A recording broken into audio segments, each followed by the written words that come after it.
Greetings, Marsh here, and welcome to episode 55 of my modded Factorio playthrough. Enjoy. So, warehouses. How could we improve our factory with those? Trying to think of how to start it. Let's start with the crushed stone here. Or the slag.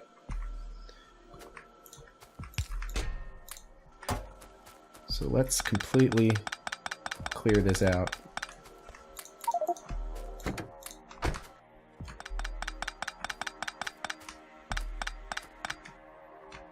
Okay.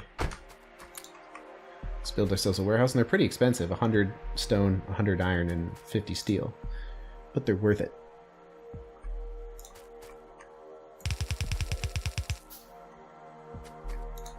And look how huge it is. Something like right there. And a loader. And there it goes. Now everything's just gonna go inside that. Oops, we already put a chest down. So the cool thing about a warehouse is it's one storage point. So like right here, it's obvious we have 8,000 stone because only one chest, but perhaps 8,000 crushed stone. But how many regular stone do we have? We'd have to hover over each one of these and add them up to find out. We could use a circuit network to kind of calculate that, but why do that when you can just have one storage building? And the thing that I like about a warehouse is that since it's the largest storage item in Angels, I consider it excessive if you have more byproducts than you can fit in one warehouse.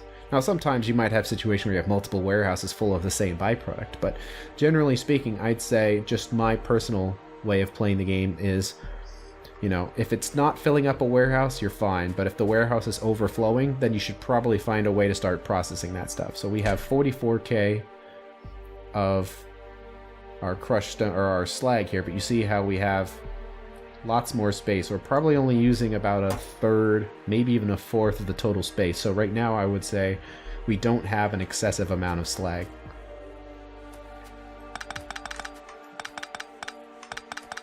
So another thing we need to do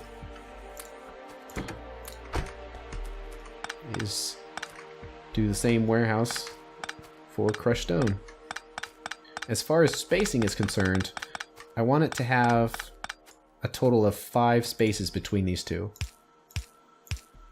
And that'll make a little bit of sense later. What are we out of? Iron.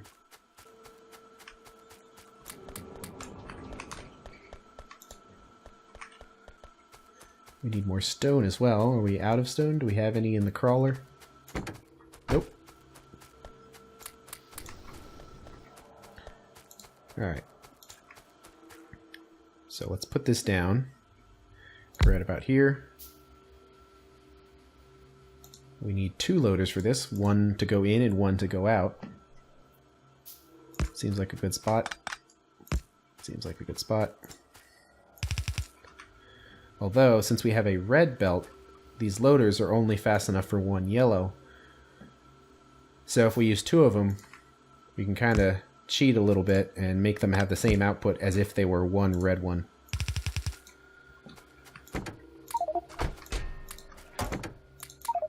Oops, I just picked up everything. Kind of hate it when I do that. Alright, let's put everything back in. It's not specifically sorted, just the things we want to hold on to that we occasionally use, but we don't like to stick in our inventory. There we go. It seems like most all of it. So the cool thing about a warehouse, especially when it has loaders on each side, is it's a sort of buffer. Like resources go in and resources go out, and you could use a circuit network to kind of control how you're putting resources in and out and dealing with byproducts. This is actually a great opportunity to research the circuit network, so let's get that started.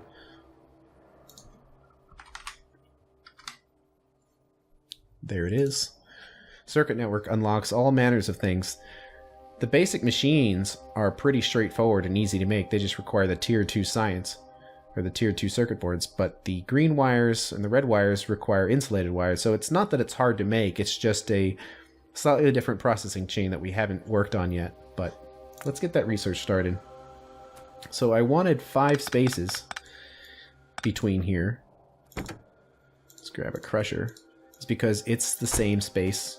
It's enough space to have a crusher in there. Actually, maybe could you have 3 crushers? No, I don't think so. It's not going to have enough inserters. It has to be 2. So let's make a second one.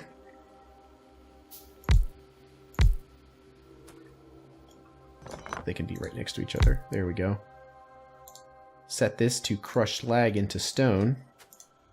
I believe 2 inserters need to go in and 4 inserters need to go out. Now we can set this up to a circuit network, but right now what this can do is, you see how we're kind of running a little low on crushed stone. And crushed stone is being used to make carbon dioxide, which we're using to make carbon, which is the primary fuel of our factory. So if this runs out, the factory goes dark, and that's something we can't afford to happen. So one thing we can have is this setup right here, which is going to take some of the slag and crush it into crushed stone to keep the fuel going. Let's see, is there a way to better do this? Not particularly.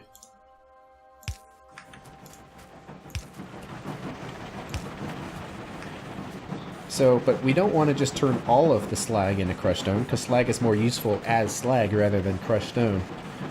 We just can't process slag in any other way right now. So it would be nice to have a circuit network to set these to only run when we're running low on crushed stone, rather than just all the time, because otherwise we're going to have to manually come in here and turn them on and turn them off. And that's going to get a little annoying. So let's research a circuit network to automate that. And circuit network is fantastic for automating byproducts, like it's basically mandatory. But in the meantime, we can put all of this stone into a warehouse as well.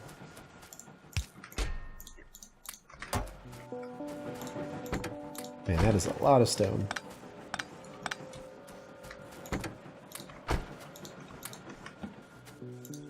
The spacing isn't that important, because we're not going to be processing anything into stone. We've already got that taken care of. It looks like power is taken care of. Let's make a loader.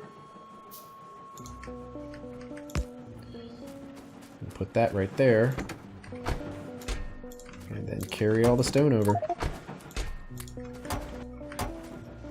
Now we know exactly how much stone we have, 28K. Then whenever we run out of stone, we can actually just completely remove this line and instead just produce stone from crushed stone. The only reason we have so much of this is because before we had filter inserters, the only way to sort the crushed stone away was to turn it into regular stone. So 8.1, 8.2, it seems like it's running pretty fast. I'm going to leave that as it is. I'll just disconnect those two.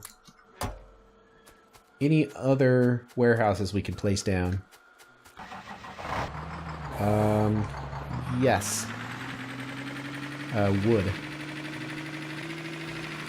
Like, how much wood do we have right now? I don't know. Just a bunch of chests. But by having a warehouse, we'll know exactly how much wood we have. I'm wondering if this setup should be modified. It's kind of annoying and weird looking, but it's a remnant of mistakes past. I'll just leave it. Alright, circuit network is good. Let's put a loader right here. Can we afford to make another warehouse? Yes. Just kind of plop that wherever.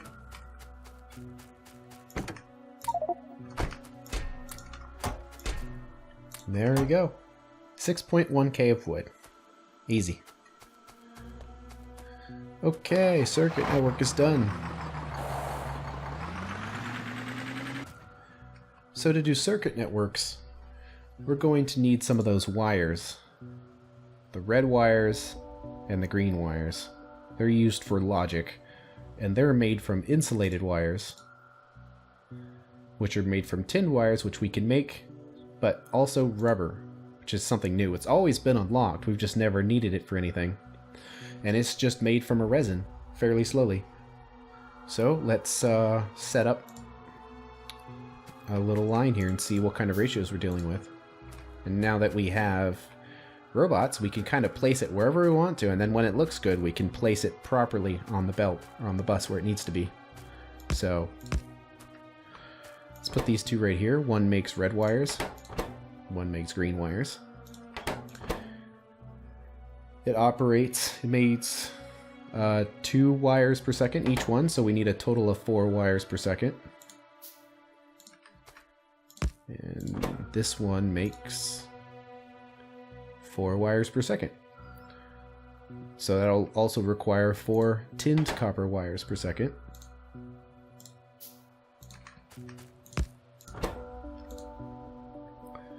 And this one can make 6. I'm not worried about this being a balanced setup because we're actually very rarely going to need wires, and they already produce them so fast. I'm not concerned about balance. So we need, well, it says 3 every half second, but it's actually only 2 per half second because that's what we're going to consume. So we need another 4 wires per second. So 4 regular copper wires per second.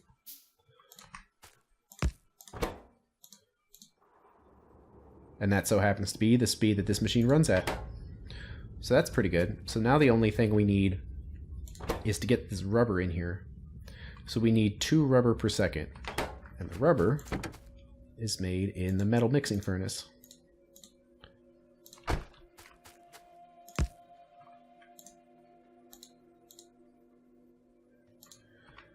So we need do some math on this. It can make 1 rubber every 3.5 seconds. But it runs at a speed of 2, which means it's going to do 1 rubber every 0.57 seconds. And we need 2 rubber a second, so that's 3 point something. I'm not going to calculate it. So basically we need 4 total metal mixing furnaces. So let's make another 2 of them. Before we put those in here, let's put the belts down and figure out how this is all going to work. See, if we're working at a speed of 4 per second, then those would work right there. We could put 2 more up there. And have the chests. 1 stack of each. So we need copper and tin. And then it's just the resin and the fuel. So if we do copper and tin on this side, should they be their own belt? I believe so. I think we can combine belts because these aren't going to run, like it's not going to consume that many resources. This one's only going to take 2 plates per second. And that one's going to take 2 tinned plates per second, right? Yeah. So that's only 2 per second each, and a half of a belt can support 6 point something. So we can just have 1 belt coming in for each. So let's have an in right there, 2 per second, 2 per second. And then we'll probably need a belt coming up here.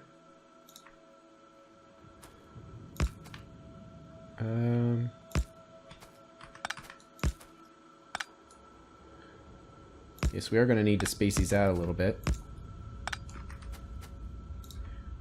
Leave room for power poles and all that, so they'll reach. So since they're going only at like 0.5 per second or something like that, then a yellow inserter will work. So let's see, let's do down. Yellow right there, yellow right there. Near side yellow, near side yellow. And then right here, this can do the 2 per second of rubber into that. Let's see. And then this needs to be the fuel and the resin. And I think just one yellow inserter should work just fine for this. Right, set these to rubber. Now, I was just thinking, there's something else that's kind of a problem. I think these furnaces will store 200 rubbers inside them. So that's going to be like 800 rubber that's going to be stuck in there. That's a lot of trees worth, considering this is a fairly low output thing. But I think, well, we could use the circuit network to handle that. So let's see how that works. But this should be most of the setup. Something like this, and then something like that. And maybe a light. Let's copy it. The great thing about designing the whole thing when it's on the ground like that is that when you deconstruct it, all of the necessary parts are going to be placed inside the truck. So when you actually place it again, you don't need to worry about placing any resources in there because you know they already have enough. So let's put it 2 spaces over, so something like that.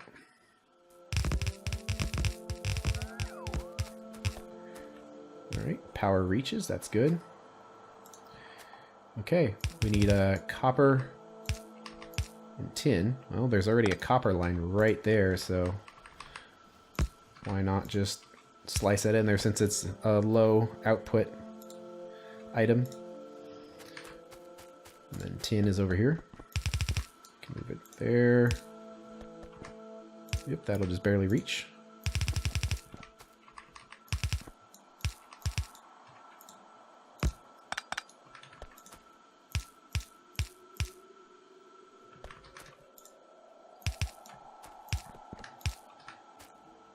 Let's see if this works.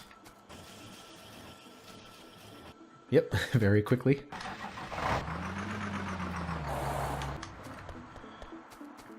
And then we need to have resin and the fuel, which the only thing right here that we can burn is the carbon, and that so happens to be the fuel we're using, so let's send it down.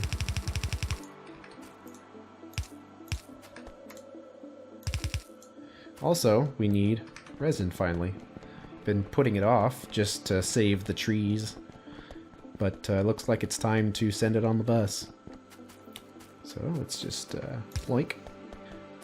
One of those machines isn't running.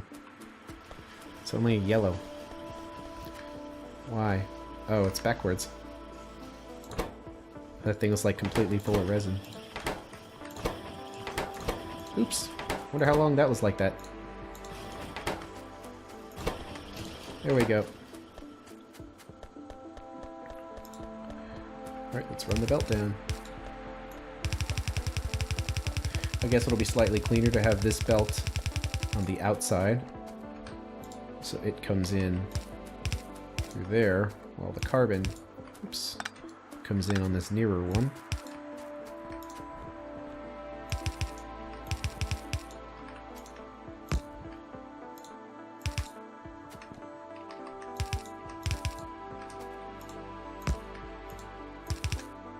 There we go. Just wait for the resources to make it down here, and it should start firing up. There they come. So it's making the rubber.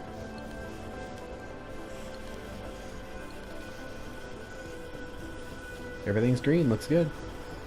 So let me cut this off for a second. I want to try something. Because these things, I'm pretty sure if I let it just keep running... Here, let's just hook it up and let them keep running. I'm pretty sure that they're just going to start storing a bunch of rubber inside. And that's undesirable because it wastes all of our resin that's just kind of sitting around. And resin's made from trees, which are kind of rare right now, so I'd rather not waste it if I could. Luckily, since these things run so fast, they very quickly fill up. So you see, we already have a bunch in there. So... although to test it, I think, let's do that. Let's leave it hooked up and see what happens. How much rubber is this thing going to store? Oh, it stops. Okay. I was thinking it would hold like 100 or 200, but it seems like it doesn't. Awesome. Then I have no qualms with leaving that hooked up. Alright, we can leave that running for a while. But we could do our first circuit network right here. So you see, since we left the stone, it decreased back to 6.7, so we'll put 2 inserters there, and then use these red wires to hook up the inserter. So basically we're saying that the inserters can only run under a certain condition. You see if you hover over the pole, like right side of the screen right there, see how it says 6.7, the signals? So now, since the wire is hooked up to the warehouse is sending its signal, and anything that's hooked up to that red wire is going to receive it.